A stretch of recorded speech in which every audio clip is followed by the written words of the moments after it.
Bonjour à tous. La dernière fois, je vous ai parlé de la rédaction d'un CV. Aujourd'hui, on va parler de la méthode de la recherche d'emploi.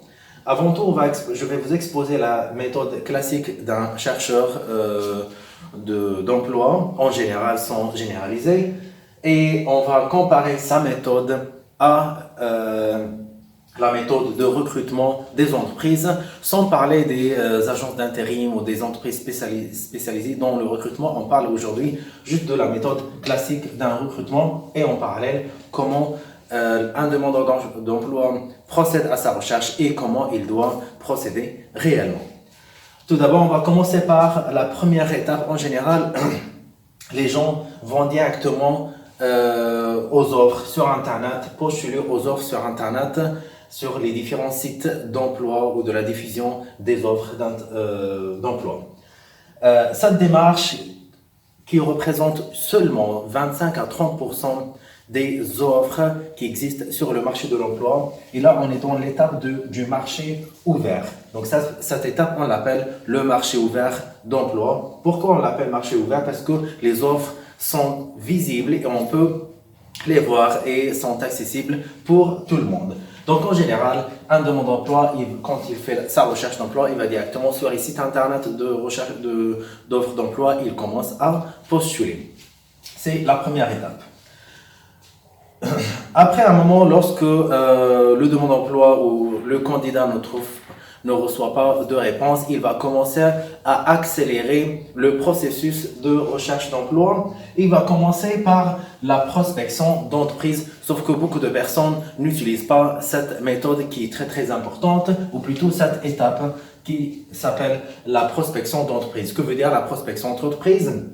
C'est chercher les entreprises dans un tel secteur et un tel territoire.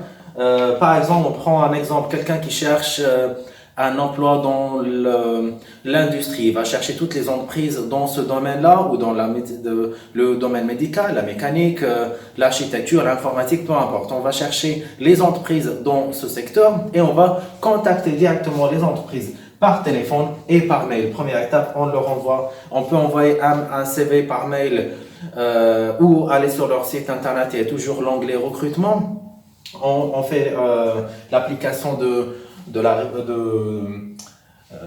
candidature spontanée. Donc là, on est à l'étape de la réponse aux offres et là, c'est la candidature spontanée. Donc soit on va sur le site internet de l'entreprise et on fait une candidature spontanée. Il y a généralement l'onglet recrutement où on prend le mail de cette entreprise et on envoie un CV. Soit on appelle directement, soit le tout en même temps. Donc envoyer le CV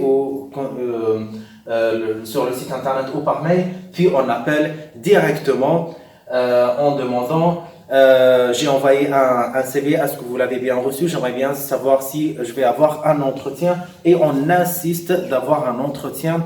Ça, pour beaucoup de personnes vont penser que le fait d'insister va écarter notre chance. Au contraire, pour beaucoup de personnes, ça représente un signe de persévérance et de motivation parce que quelqu'un qui est motivé, il veut vraiment y aller jusqu'au bout. Donc, il faut appeler et 3 jours, par exemple, après ou 4 jours après avoir envoyé le CV, et on appelle l'entreprise en demandant, voilà, j'ai envoyé le CV. C'est la même chose, le même processus. On le fait lorsqu'on répond aux offres et à l'étape de la candidature spontanée. On envoie le CV, on répond à l'offre, une candidature spontanée. On appelle dans 3-4 jours, j'ai envoyé un CV. J'aimerais bien savoir est-ce que vous l'avez bien reçu. Et on demande un entretien si c'est possible. Si on vous dit pour l'instant on est encore en train de traiter les demandes, on rappelle encore dans 3-4 jours jusqu'à avoir une réponse. Quelques statistiques des experts de la recherche d'emploi ou du marché du travail. En général, pour aboutir à une recherche efficace, il faut contacter entre recherche d'emploi et réponse aux offres et candidature spontanée au moins 200 entreprises par semaine. 200 entreprises, ce n'est pas du tout beaucoup. Si on divise 200 par 7 jours, ça fait moins de 30 contacts par jour. 30, ce n'est vraiment pas énorme. C'est la même chose lorsqu'on se réveille le matin pour aller travailler à 7h ou 6h ou 8h du matin jusqu'à 4h, 5h, 6h, ça dépend du travail, pour avoir un salaire derrière ou des bénéfices si on travaille pour un autre compte. La même chose là, on recherche du travail. La recherche du travail, c'est un travail pour aboutir à un poste d'emploi ou pour arriver à avoir un contrat de travail. Donc, lorsqu'on est en phase de recherche d'emploi, on n'est pas en vacances. Beaucoup de personnes disent non, moi je me lève pas tôt, je prends mon temps, je ne cherche pas de travail pendant le week-end. Non, il n'y a pas de week-end, on n'est pas en vacances, on est en recherche d'emploi. Il faut utiliser tous les jours, donc 200 minimum 200 contacts par semaine, ça fait moins de 30 jours, 30 candidatures par jour. Ici, par exemple, quelqu'un il va me dire les entreprises ferment le week-end. Pas toutes les entreprises. Certaines entreprises travaillent le week-end et même si l'entreprise est fermée, on envoie quand même notre mail, notre CV, notre candidature sur leur site internet. Lorsque l'entreprise ouvre le matin pendant les jours de semaine, ils vont voir votre email, ils vont vous contacter. Alors, par rapport à la prospection d'entreprise, il faut contacter le maximum d'entreprises pour avoir des chances. Comment on peut avoir des chances lorsqu'on fait une candidature spontanée? Il peut y arriver que au moment où on appelle, ça tombe au bon moment. Pourquoi? Il se peut qu'à ce moment-là, il y a quelqu'un qui démissionne, quelqu'un qui part en congé, quelqu'un qui part en congé sans solde de plusieurs mois, mise en disponibilité, arrêt de travail, accident de travail, une démission, où ils ont besoin de recruter plusieurs personnes ou une personne supplémentaire parce qu'il y a une augmentation d'activité de l'entreprise, donc ils ont besoin de quelqu'un. À ce moment-là, si on appelle, on tombe au bon moment, alors vous allez saisir la chance. On passe maintenant à la troisième étape. En général, si par exemple la personne répond aux offres, contacte les entreprises, il n'y a pas de résultat, ils vont commencer à appeler leurs amis, leurs contacts et dire voilà, je suis en train de chercher un travail depuis un certain temps, je n'ai pas trouvé, j'ai besoin d'aide, etc. À ce moment-là, donc là, on appelle le réseau, utiliser le réseau, le maximum de contacts, que ce soit sur les réseaux sociaux, professionnels ou, comme on dit en anglais, social media comme les Facebook, etc. ou les autres réseaux, LinkedIn, Viadeo, et la liste est très longue, je ne connais pas toute la liste. Cette étape-là, on l'appelle le marché caché de l'emploi qui représente 70% des offres d'emploi sur le marché du travail. Pourquoi on l'appelle le marché caché? Parce que, en général, je vais expliquer cette étape-là au moment où on sera du côté de l'entreprise. On l'appelle marché caché parce qu'il n'y a pas d'offres visibles sur Internet ou sur les journaux ou quelconque endroit.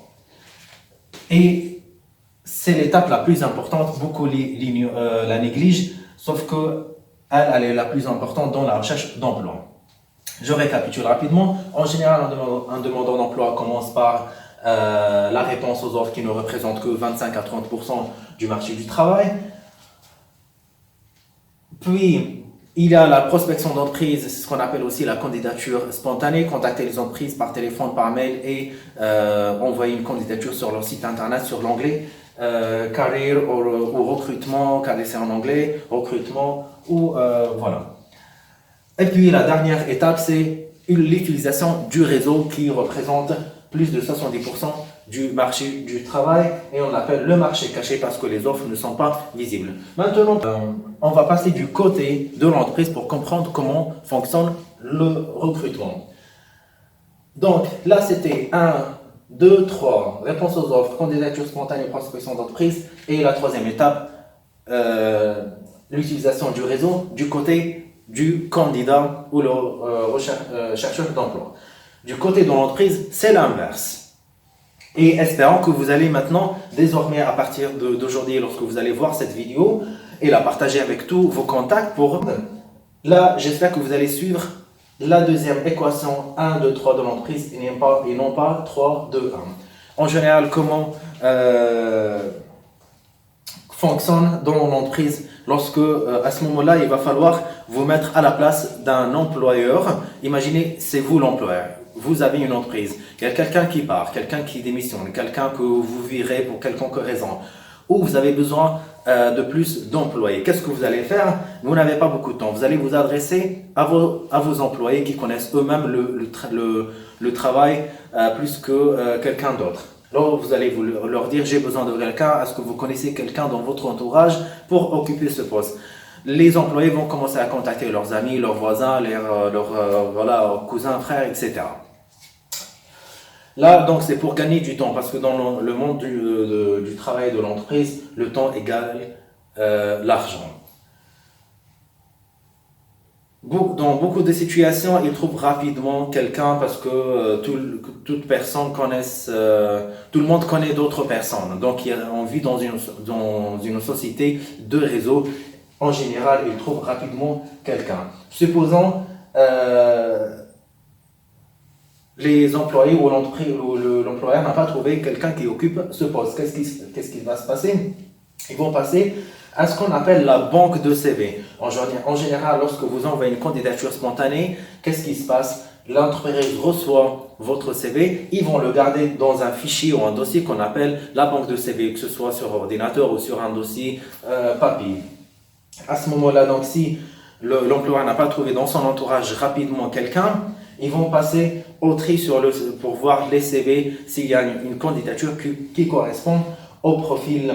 Et même s'ils ont 3000 ou 5000 ou 10 000 CV, ça ne veut pas dire forcément qu'ils ont le bon profil, parce qu'il se peut que les personnes qui ont déjà candidaté auparavant, ce sont des profils différents, sachant que dans une entreprise, il y a différents métiers, différents profils, un comptable, une infirmière, un chauffeur, un menuisier, l'informaticien, etc. Donc, ils vont chercher dans la banque de CV pour trouver le profil qui convient. C'est pour ça que c'est aussi très important d'envoyer toujours des candidatures spontanées. Il se peut qu'à ce moment-là, ils vont vous contacter. On a eu votre CV à un tel moment et on vous contacte pour tel poste.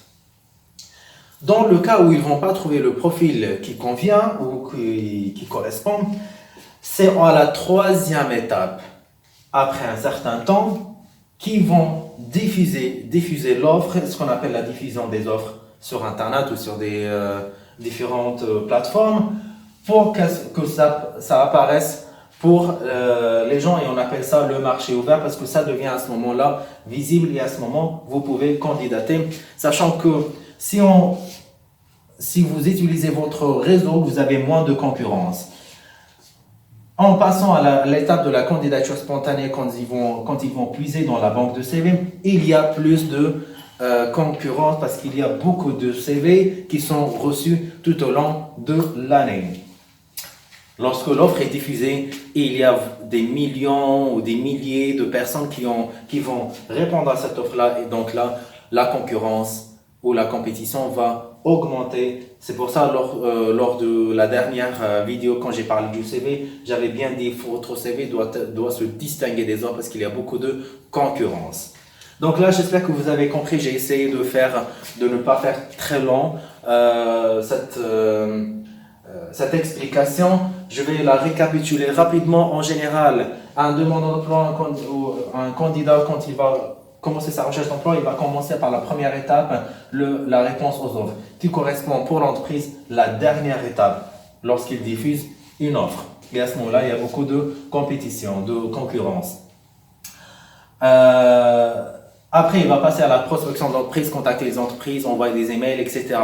Et c'est la deuxième en parallèle aussi pour l'entreprise, quand ils vont puiser dans la banque de CV.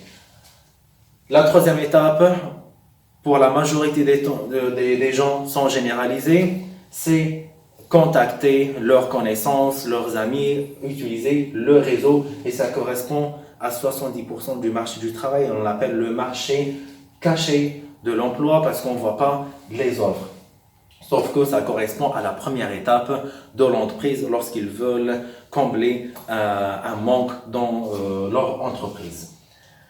Donc voilà, j'espère que cette explication était claire, même si j'ai essayé d'être plus ou moins rapide. N'oubliez pas de partager la vidéo avec beaucoup de personnes pour que beaucoup de personnes cherchent du travail. La prochaine étape, on va parler de comment passer un entretien et comment gérer le stress lors d'un entretien. Donc, abonnez-vous à la chaîne et à ce moment, comme ça, vous allez recevoir les notifications de la prochaine vidéo. Je vous souhaite une très bonne fin de journée et à la prochaine. Au revoir.